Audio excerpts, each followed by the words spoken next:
Hi, this is Bob Peterson and welcome to my very first video on out-of-body experience. Today I wanted to explain my technique on how to achieve out-of-body experiences. First, a little bit about myself, my credentials. I've been studying OBEs and related topics since 1979. I've got a collection of 175 plus books on out-of-body experience, and that's just OBEs. That does not include the additional books I have on near-death experience, lucid dreaming, and all the other peripheral topics. I've got almost 35 years, actually I've got more than 35 years of personal out-of-body experiences, and I've written two books on the subject. One is Out-of-Body Experiences, How to Have Them and What to Expect, 1997, and the other is Lessons Out of the Body, 2001. My first book has been available on my website, robertpeterson.org, since before it was published, to prove that I'm not in it for the money. So to achieve out-of-body experience, first is conditioning, right? You got to send some messages to your subconscious. It really helps to get your subconscious motivated. And one way to do that is through hypnosis. Another way is to do affirmations, and the best time to do affirmations is before bed and when you're first waking up in the morning, very first thing in the morning especially. Second, read out-of-body experience books, watch OBE videos, listen to OBE suggestive music, and most importantly, imagine yourself or visualize yourself in an OBE. So imagine yourself flying, leaving the body, and all of these things. So repeat that over and over, drill it into your subconscious, and keep a dream journal. Keep a journal of all your dreams, lucid dreams, and out-of-body experiences. And lastly, set goals. You probably don't want to decide what you're doing once you're out of body. You want to have a firm goal in mind. So make an agenda. Do you want to contact dead relatives? What do you want to do exactly? What do you want to explore, outer space or whatever? So set goals before you get there. Physical preparation. Practice in the morning. I recommend like 10 a.m., but that might vary from person to person. You probably don't want to practice right before bed because you're conditioned to be tired, to fall asleep. You don't want to do this when you're tired. You want to do it when you're fresh in the morning, when you have the most lucidity and your body is well rested. You want to be alert but not tired.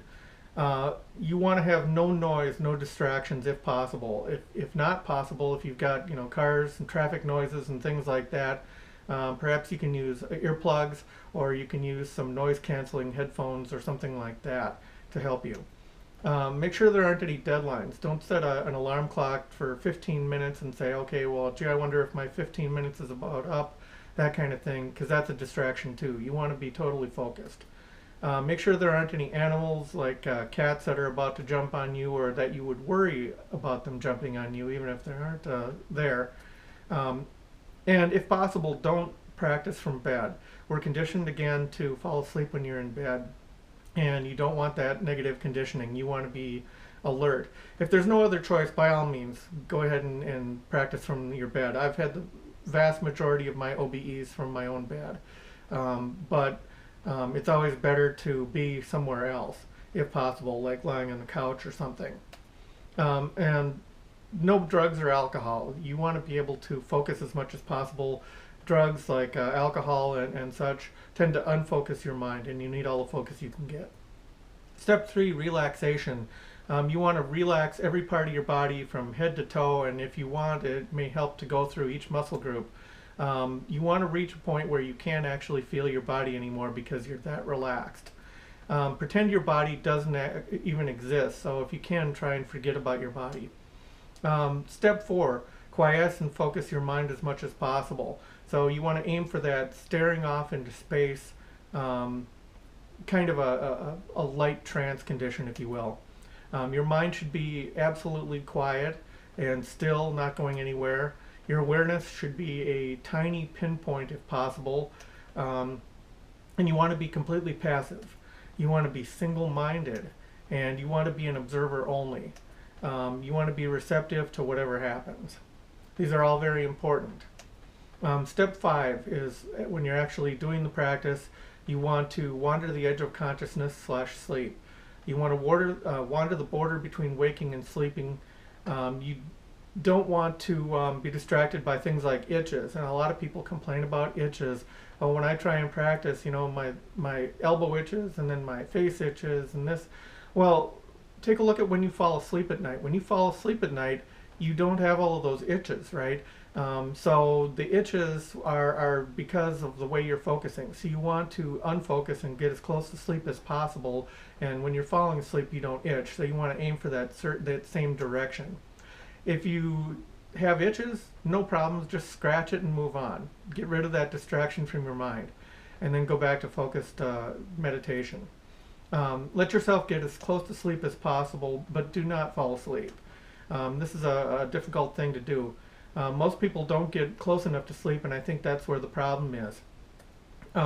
When you get close enough to sleep, you're going to start to see hypnagogic imagery, and that could be imagery that's either visual, so you could be seeing things appear in front of you or moving in front of you, or you can be hearing things. You can hear voices, you can hear sirens, you can hear people talking.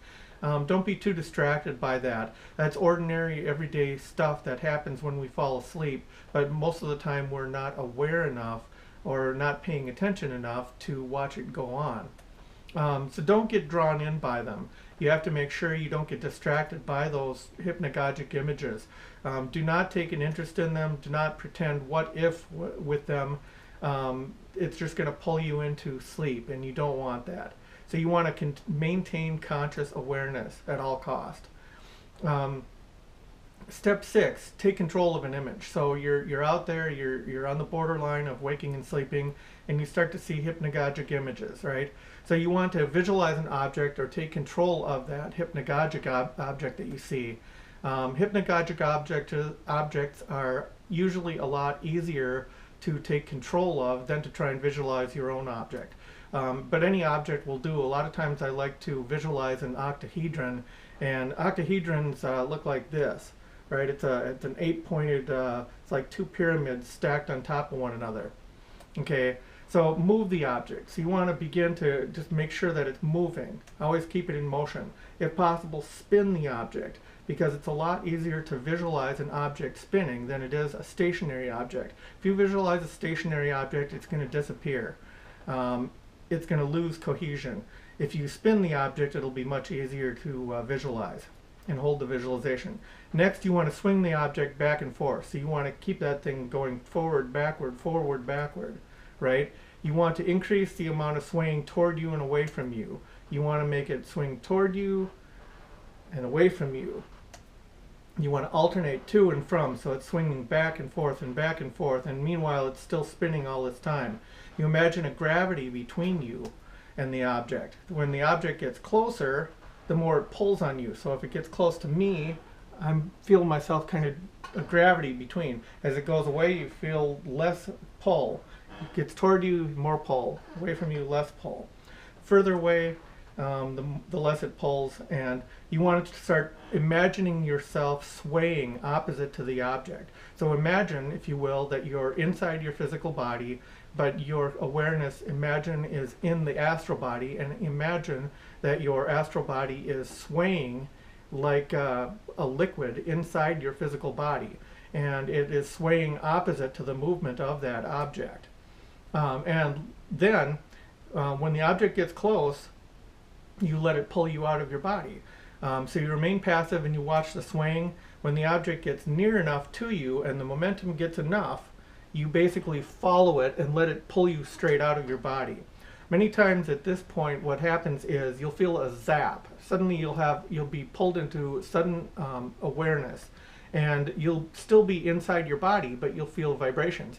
And don't be surprised at this point if the swaying completely stops, and most of the time it will. It'll just suddenly, there'll be no more swaying, there'll be no more octahedrons or whatever you visualized, and you'll be inside your body, you'll be lying in coincidence with it, but you'll be feeling the vibrations. It'll feel coarse and electrical and scary. So here's my octahedron visualization here. So you just let it come toward you and away from you, and then at some point you grab onto it. Okay, so what to expect? What happens is when the vibrations hit you, they can be rough and electrical. You might actually feel like you're being electrocuted. It's awfully scary if you're not used to it. What you need to do is you need to stay calm and just watch, see what happens.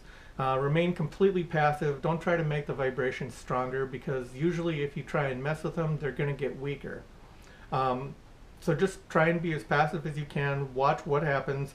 You're going to have an automatic fear reaction, right? Your heart might start racing. You might start thinking, oh my God, what's happening to me, whatever. But and you also might get some subconscious scare tactics. What this is your subconscious wants to make sure that you are psychologically prepared for an out-of-body experience. So if you're not ready to handle it, it's not going to happen to you. So what happens is it'll throw out scare tactics, right? You might see things, you might hear voices. It's quite typical to hear a voice of authority like your mother or your spouse or whatever, some male voice or whatever commanding you, well, you got to get up, the house is on fire, or there's an earthquake or something tragic or whatever. Get up, get out of your, wake up, wake up. Don't listen to them. Ignore it. It's subconscious noise, and it's meant to distract you, and it means nothing. So just ignore it and keep going out of body. What you also might find is that your eyesight might be completely different. It's not uncommon for you to have no eyesight at all. You could be completely blind, and this is perfectly expected until you're away from the body, far enough away. What do you do then? When the vibrations hit, you wait till they reach their very peak of intensity. Then you simply try to stand up, roll out, whatever, sit up. You try and physically move. And if these are the real out-of-body vibrations, what's going to happen is your astral body is going to move and your physical body is not. Your physical body is going to stay put right where it's at. Don't be distracted by your eyesight. If you don't have any eyesight, don't worry about it. Just get out of what Sylvan Muldoon calls court activity range. That's 15 feet or about 5 meters in distance, and it might vary from person to person, but try to get at least that far away from your physical body. At that point, you can open up your eyes. You can do whatever you want. You can fly. You're free to roam about the cabin, if you will. Just don't get too close to your physical body, or it might suck you back in again. And then try to do your goals. Contact information. I'd be happy to answer questions. Again, my name is Bob Peterson, and my website is robertpeterson.org. My email, you can email me, bob@robertpeterson.org. I've got a blog, obeoutlook.blogspot.com, and I've got a Robert Peterson Facebook page as well that you can give a like to if you would. And thank you very much for listening, and I hope to see you out on the astral plane.